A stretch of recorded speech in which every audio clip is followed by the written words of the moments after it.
Divisions no longer matter in the Pac-12. Why that's good news for the Oregon Ducks. Here we go. You are Locked On Ducks, your daily podcast on the Oregon Ducks, part of the Locked On Podcast Network, your team every day.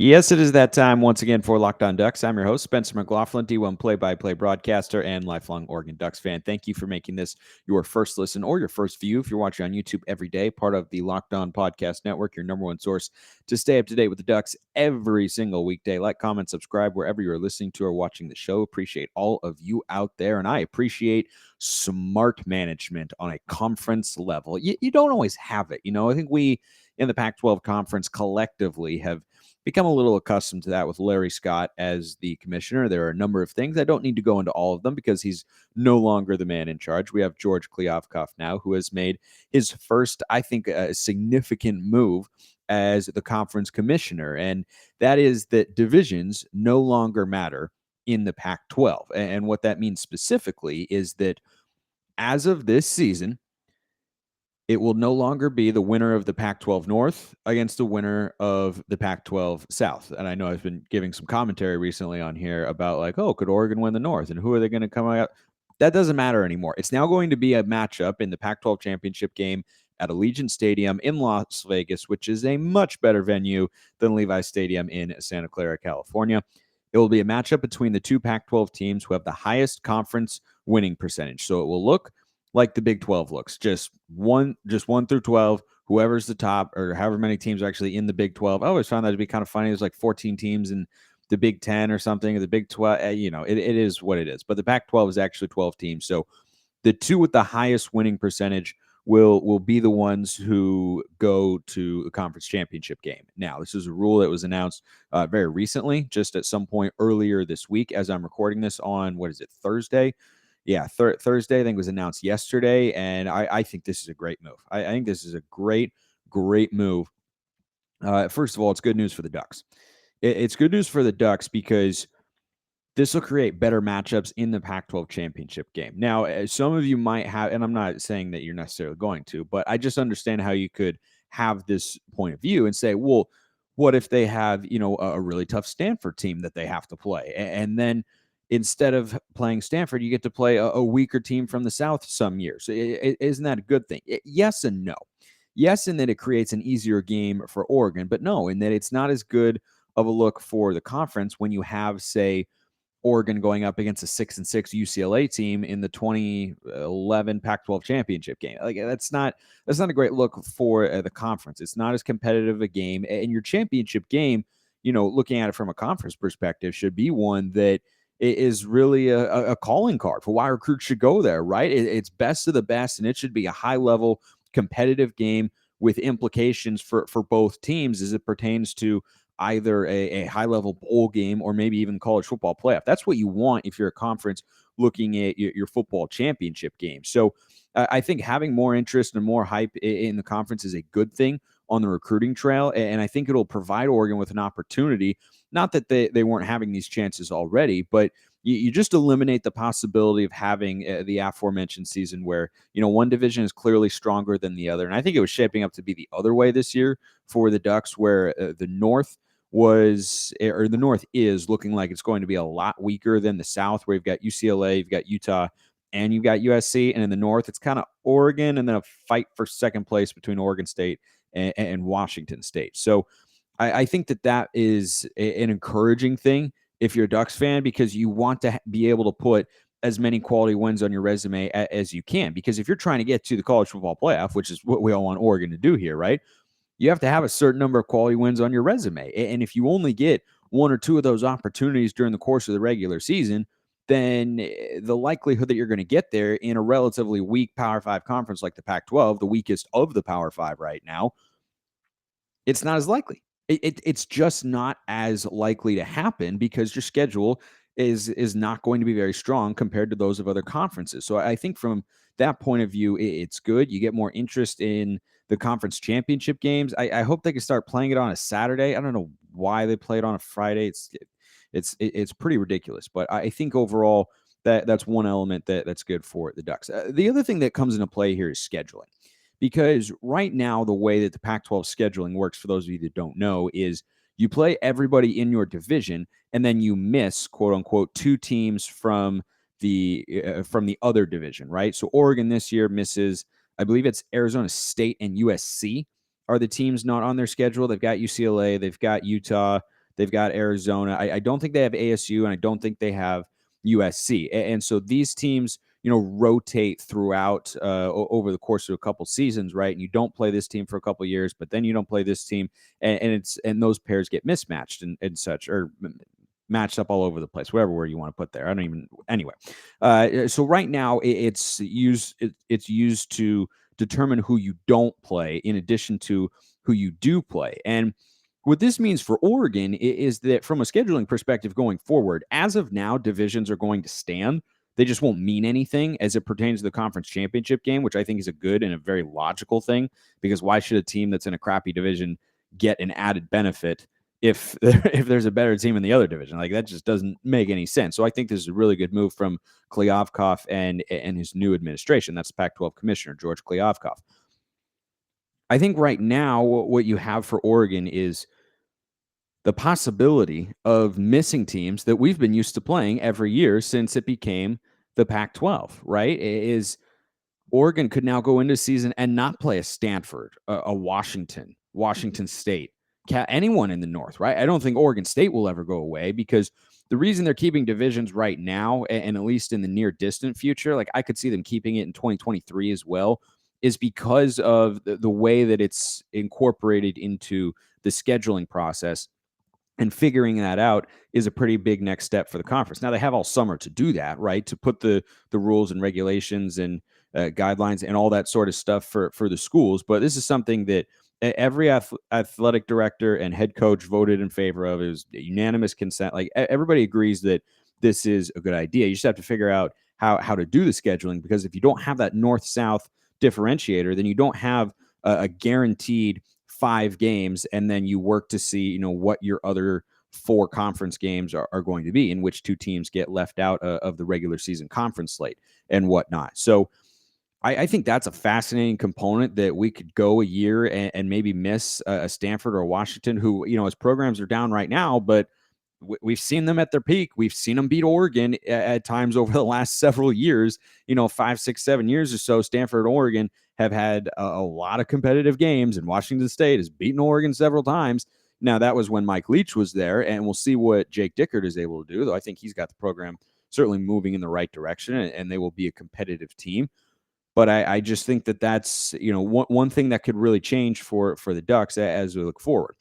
If this move had been in place in the past, it would have helped Oregon. I'll tell you how after I tell you about Built Bar. I love brownies. You love brownies. We all love brownies. Everybody with a brain, except my brother, loves brownies. He's way too picky. But you know what I love even more than brownies? Brownie batter. Sometimes I eat half the batter just while I'm making the brownies, because, everybody does. You could drink that. I mean, if there weren't raw eggs in there, we would all want it. Imagine if you could just lick that brownie spatula clean and get some protein. You're in luck, because Built has a new creation, and this one is better than ever. The Brownie Batter Puff. You heard me right, Duck fans. This puff takes protein bars to a whole new level, and they're available right now on Built.com. Go to Built.com, use promo code LOCK15. Get 15% off your order. That's promo code LOCK15 for 15% off at Built.com. All right, so if this rule had been in place in the past and the entirety of the Pac-12 conference since it became the Pac-12, when it went from the Pac-10 to the Pac-12, adding Utah and Colorado, I almost forgot Colorado there, almost, but they've played in a conference championship game before. It would have helped Oregon quite a bit in the past. Now, there was one season where it would have hurt Oregon a little bit, and that was 2011.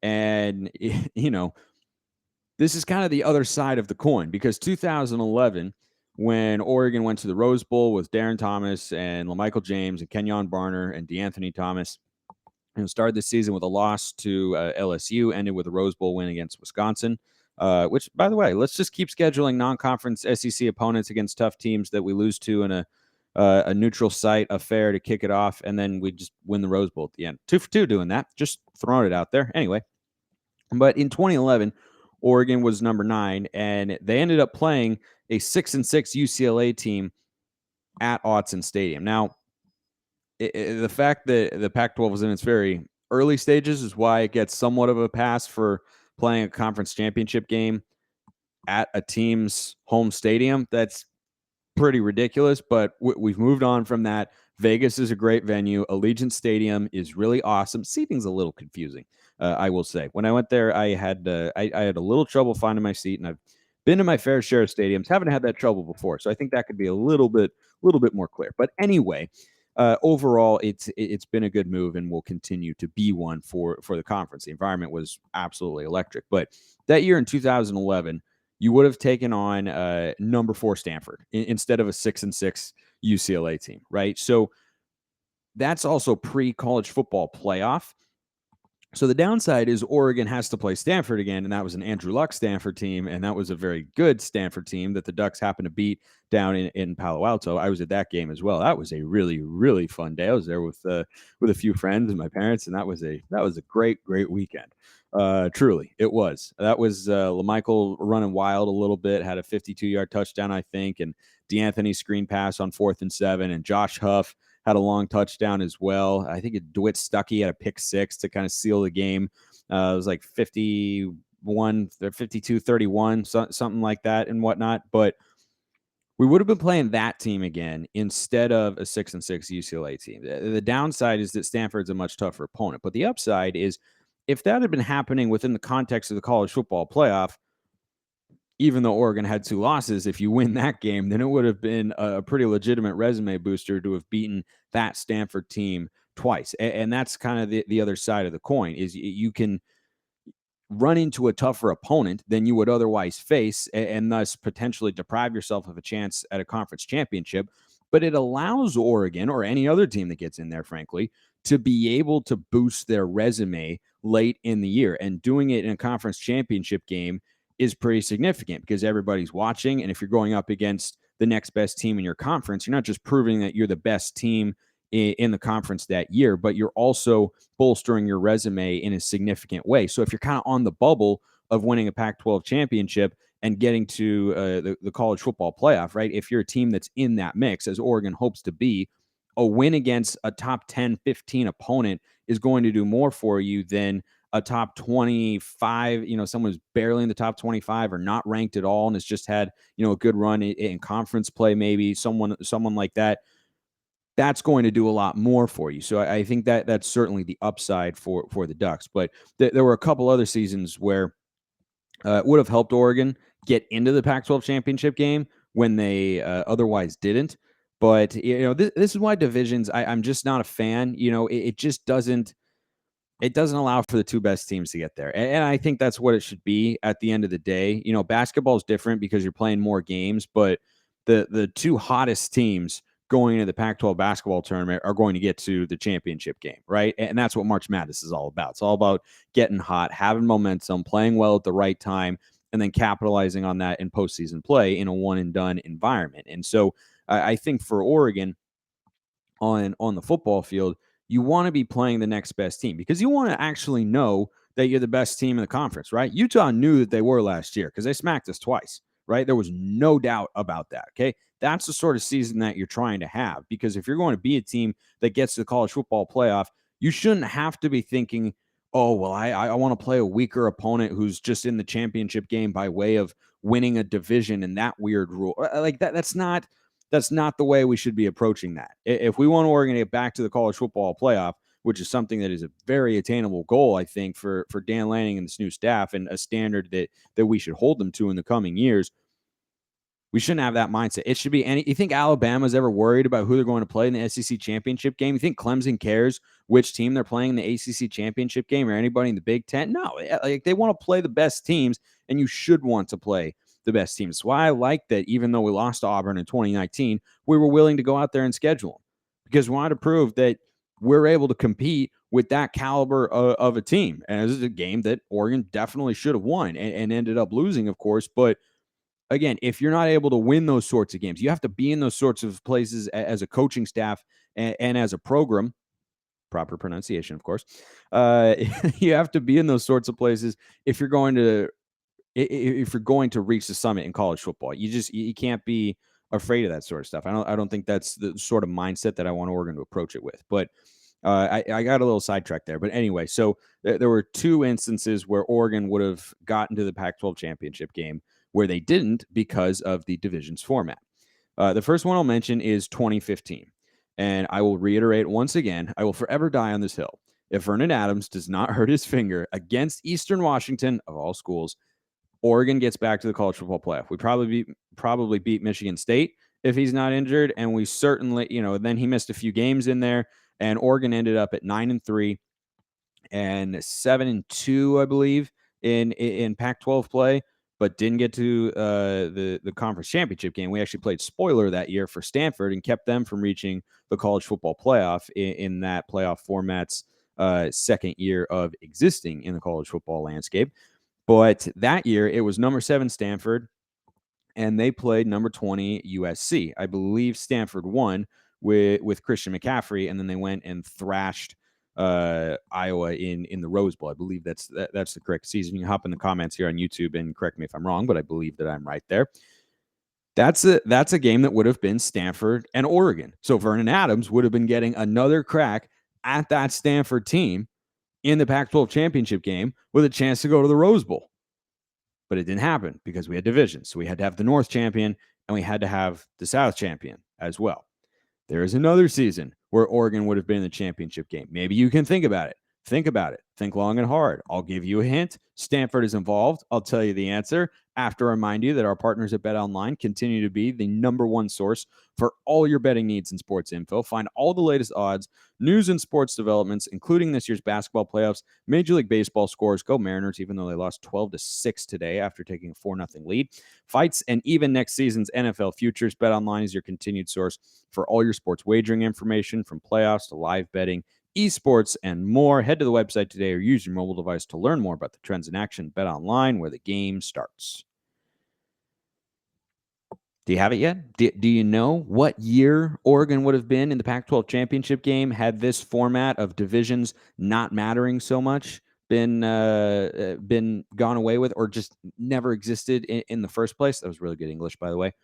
Yeah, it's 2012. It is 2012, a year in which Oregon finished, I believe, is number 4 in the I think it was number 4 Oregon and number 5 Kansas State in the Fiesta Bowl. That would have been a college football playoff team for Chip Kelly and Marcus Mariota, most likely, because I think if Oregon gets a rematch with Stanford, as they should have, you would have had number 5 Oregon and number 8 Stanford in the Pac-12 championship game. Instead, you had number 8 Stanford and number 16 UCLA, and the Cardinal once again went on to win that one. So those are tangible instances in the past, and that's kind of backing up my case for why I think this is good for Oregon going forward, where if you'd had this system in place back then, and by the way, it would have changed 5 of the 11 Pac-12 championship games that have ever existed. That's almost half of them. That's why this is just a smart move. You want to have the 2 best teams, but you haven't had them all the time. You could have had 2 really, really good Oregon and Stanford matchups in the championship games. And instead, that USC team, I mean, they weren't bad, certainly. Maybe that was the year Darnold won. I don't remember. It all blurs together at this point. But certainly in 2012, Stanford against number 16 UCLA, it would have been much better to see that Stanford team, which was very, very good, go up against Chip Kelly and Mariota once again in what was a really good game in the conference. So it would have helped the Ducks quite a bit. And just think about the point I made earlier about getting in the championship game and winning it, and then, potentially boosting your resume to get into the playoff. If you'd had the college football playoff and you had done away with divisions, I know we're a lot of ifs here, but I'm just supporting my claim with some evidence here. In 2012, there's a good chance Oregon gets into the college football playoff. Because remember, that was the only loss that Oregon team suffered all year. And in the BCS, you were punished quite harshly for that. You were punished too harshly for that. Now, with the College Football Playoff Committee, there is much more room for, a little bit of leeway there, so to speak. And if you come back and beat the team that beat you earlier in the season, like Oregon's college football playoff appearance when we lost to Arizona, but we're still in the hunt, and then came back, beat Arizona in the championship game, got Oregon into the college football playoff. And I think that may very well have happened in 2012. So I think that's good news for the Ducks. And I'm glad that this move is taking place on a conference level, but I think it's good for Oregon as well. Can it be more challenging? Yeah, at times it can be, because you're going to go up against the second best team if you are able to get to that level anyway. But I just think that if Oregon wants to be a program that is getting close to or approaching into the Final Four of the college football playoff, then you have to be able to win those sorts of games. And so I'm glad that those opportunities will be afforded to the Ducks and Dan Lanning and company. A couple quick notes here to wrap up the week here on Locked On Ducks. And I appreciate all of you liking and subscribing wherever you're listening to or watching the show right now. And if you ever want a question answered on the show, by the way, you can tweet with the hashtag AskLODPod, or you can DM me at Smalls_55 or at Locked On Ducks. DMs wide open. You can ask me a question about anything, preferably about the Ducks. But if you want to ask me a live question, heck, hop in there. I'll probably answer it. I'm not an amazingly private person, save for a handful of topics that obviously not going to tell you about. A couple quick notes here. The Ducks added 2 punters after Will Hutchinson transferred, who was a punter. He appeared in the spring game, and then he entered the transfer portal. We've added 2 punters because kaboom! Yeah, I mean, I don't know if it's that impactful, but one of them, I think at least one of them is a JUCO guy, pretty highly rated recruit. I mean, we'll see. We'll just see how much or how often they play. I think one of them is also potentially does a little bit of kicking. So plenty of leg swingers back there for Dan Lanning and company, and Joe Lorig, our special teams coach. The last thing that I really wanted to close with today is I noticed, courtesy of our friends at Bet Online, that there are opening lines for college football, which is just over 100 days away. I can't wait. You can't wait. We can't wait. And September 3rd is not only my birthday, but it is opening day in the Chick-fil-A kickoff down in Atlanta. I believe it's at the Mercedes-Benz Dome. Don't quote me on that, but Oregon and Georgia, we've got an opening line. Now, just for reference, Oregon a season ago was 14.5-point underdogs at Ohio State in the Horseshoe. We all remember how that day went. Pretty great day. Pretty great day, I would say. Well, if the Ducks are going to pull an upset this year, they're going to be the underdogs against the reigning national champions in Atlanta, a neutral site. Yes, a neutral site in Atlanta against Georgia. It's like saying you go to Portland and play Oregon. Neutral site. Yeah. No, I totally buy that 100%. Right now, the Bulldogs, according to Bet Online, favored by 16.5. That's not great. It's not great because that is indicating that the odds makers do not think Oregon has a great chance in this game. But they didn't think that last year either. So crazier things have happened, although technically this would be a little crazier because the line right now is a 2-point difference. But I bring it up to just say I think that that's a little bit overvaluing Georgia. The home field, I mean, they should certainly be favored. Defending national champions, they're a great program. Not a program, they're a program. We're a program here at at Oregon and such. But I think that Georgia is going to be a very good team because Georgia is perennially a very good team, and they recruit at a high level, and they have a really good coach, and they have their quarterback back from last year. However, the reason I would say 16.5 is way too many points, and I think is overvaluing them a touch, is what you have to remember about the Georgia Bulldogs from a season ago is they lost 15 players to the draft. Do they have a bunch of highly rated kids waiting in the wings to take over the reins and, establish another dominant defense and, effective enough offense with some playmakers on the perimeter in the backfield? Yep, I have no doubt that they do. Haven't glanced at their roster, but I can just assume based on the recruiting rankings that they have those sorts of players. Experience still matters, though. And Oregon, yep, they're having some change. They're having some turnover. I understand that. I think that's why this line is so big at the moment. But I do not think that that is an accurate representation of where Georgia is compared to Oregon. I think 16.5 is just a lot. That is a lot of points. And I think that if Kayvon Thibodeau had been playing against Ohio State last year, I don't think it would have been 14.5. It probably would have been closer down to 13 or so. But without him, it looked like Oregon's defense was going to get worked, and they allowed a bunch of yards, but bend but don't break. Got a couple of stops down in the red zone and whatnot. But I think Oregon is going to be able to play Georgia much closer than that. They lost 15 players from a season. That's just a lot. That's so many guys, and it's an incredible number to have gotten drafted. And oh, by the way, they lost a defensive coordinator. I don't know if you remember that, but I do. I was there when that happened, and so I think that's a little bit big. And I'll be surprised if that doesn't move at all in Oregon's direction in the ensuing months leading up to the game, because I think that Oregon has got a chance to be more competitive than that. Do I expect them to win? No, but I didn't expect them to win last year either. I thought it was going to be about a 41-27 Ohio State victory, and alas, it was not. But I think 16.5, and then I think that's overvaluing Georgia team that has to reload at a lot of positions. We'll still have a lot of talent, but they won't have all the experience. And I think Oregon's offensive line is not going to have to deal with. I know they want to have to deal with Jordan Davis, and I don't want to do that because that guy is a mountain of a man. Well, that's not a mountain of a man. He's more like a mountain that ate another mountain and then grew to the size of 3 mountains. That's Jordan Davis. He's 6'6", 340 pounds. But Oregon doesn't have to block him. The offensive line alone, I think, will help keep Oregon in that game. But all of that will continue to be covered as we count down. I think we can semi-officially put the countdown on. We're at, I think, 105 days or so. So almost to double digits. We're almost there, which is why you should like, comment, and subscribe. Content will continue to roll out this summer here at the Locked On Network. And thanks for making this your first listen. Go make Locked On Pac-12 your second listen of the day. I'm hosting over there covering the Conference of Champions. I appreciate everyone listening. Have a wonderful rest of your day, and go Ducks.